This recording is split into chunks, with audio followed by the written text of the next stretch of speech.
E quanta gente ci sta?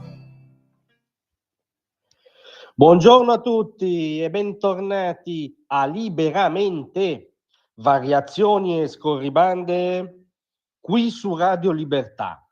Allora la sinistra dell'odio ormai confessa, si autosmaschera, si dichiara.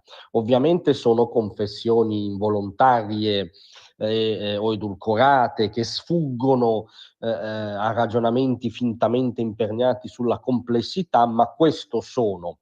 L'orrendo omicidio politico di Charlie Kirk sta disvelando dei tic inquietanti anche nella sinistra nostrana, per esempio nel suo principale partito, che invita alla festa dell'unità un ministro peraltro ipermoderato del governo di centrodestra come Zangrillo e poi vorrebbe impedirgli di parlare. Ma il segnale più interessante di questa deriva culturale ormai palese dei cosiddetti progressisti nostrani era su Repubblica di ieri, e aveva la firma di uno dei massimi guru del radical scichismo contemporaneo, cioè Michele Serra. Ve lo vado a riprendere non tanto perché sia interessante quello che pensa questo signore di per sé, ma perché è davvero la spia anche linguistica di quello che sta succedendo. Nella sua marca di ieri Michele Serra faceva tutto un pippone contro la Meloni, che si è permessa di insinuare che forse si aggira appunto un odio politico a sinistra, ma argomentando gli è un po' scappata la frizione, diciamo. Perché parlando della Premier dice così: non si inventi una sinistra che incita all'odio e si rallegri piuttosto del livello tutto sommato fisiologico, quasi accettabile, dell'odio politico nel nostro paese.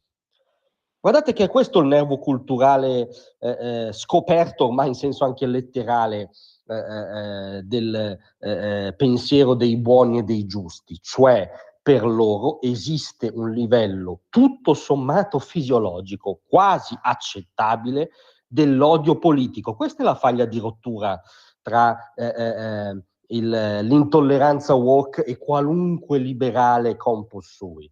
Andiamo a prendere il dizionario Treccani, che non credo sia stato scritto da qualche becero trampiano con la bandana. Alla voce odio, il dizionario etimologico Treccani lo definisce così: sentimento di forte e persistente avversione per cui si desidera il male o la rovina altrui. Questo è il cuore del punto: per cui si desidera il male o la rovina altrui, cioè il male personale e anche fisico altrui. Questa è la differenza. Cioè, per loro esiste un livello fisiologico per cui, entro certi limiti ragionevoli, felpati e presentabili nella buona società, ovviamente si può desiderare il male altrui. Ora, per esempio, chi vi parla condivide zero dell'agenda di Elly Schlein, condivide zero dell'agenda di Giuseppe Conte, condivide zero dell'agenda di Nicola Fratoianni, ma non desidera il male delle persone, delle singole persone. Questo è l'odio politico. E per loro invece c'è un livello fisiologico di questa cosa. Attenzione, è una concezione radicata nella storia della sinistra marxista novecentesca. Cioè, in realtà è una vecchia logica appunto comunista, per cui c'era proprio la teorizzazione della doppia verità, nel senso che c'erano gli eletti, il personale del partito, quelli che erano, diciamo, inseriti nella dinamica della storia che inevitabilmente avrebbe sfociato nelle magnifiche sorti progressive del comunismo, e quindi gli eletti anche di questa religione terrena, no? Quelli giusti da un punto di vista proprio della marcia della storia, e poi c'erano gli sbagliati.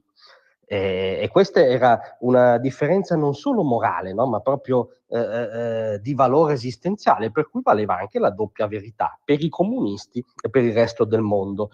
Questa era una forma di teorizzazione dell'odio politico inaccettabile, tetra, totalitaria, ma che almeno poggiava su delle basi culturali, a giudizio di chi vi parla, irricevibili, ma si inseriva in un ragionamento fallace e ormai chiaramente dimostrato nella sua falsità, ma comunque in una filosofia della storia.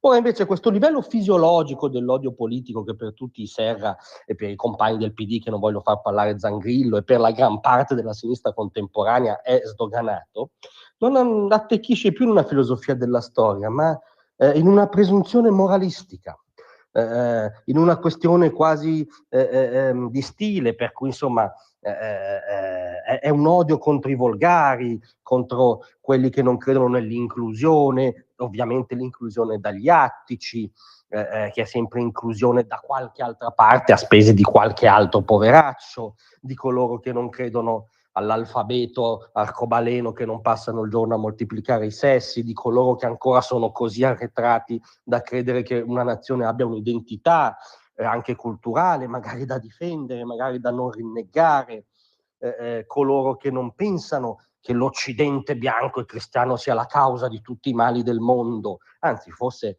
è l'unica civiltà nella storia umana che ha partorito dei dettagli come la nozione di libertà inalienabile, come la nozione di dignità della persona, di tutti quei poveracci che credono che ci sia una differenza biologica simbolica tra padre e madre e che non credono anche lì alla moltiplicazione dei genitori 1, 2, 3, 4, 5 a scalare, coloro che non credono al sol dell'avvenire, che non è più la società senza classi, ma è la società senza differenze, il melting pot multiculti, che sta dando così grande prova di sé, guardiamo in Francia, nel Regno Unito, no? Dove sono più avanti verso l'islamizzazione. Ecco, è un odio verso tutti quelli che non condividono questo alfabeto genericamente buonista, genericamente arcobaleno, woke, sostanzialmente woke, all'insegna dell'autocolpevolizzazione della nostra civiltà, all'insegna dell'apertura indiscriminata all'altro chiunque sia, magari anche le belve di Hamas, che comunque hanno le loro ragioni, come peraltro le aveva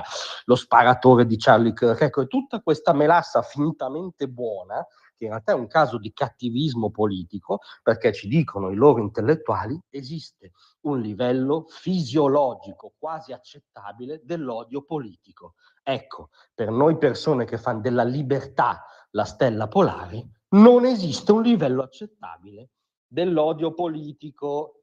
Grazie a tutti, vi aspetto stasera alle 18. Tra un manifesto e lo specchio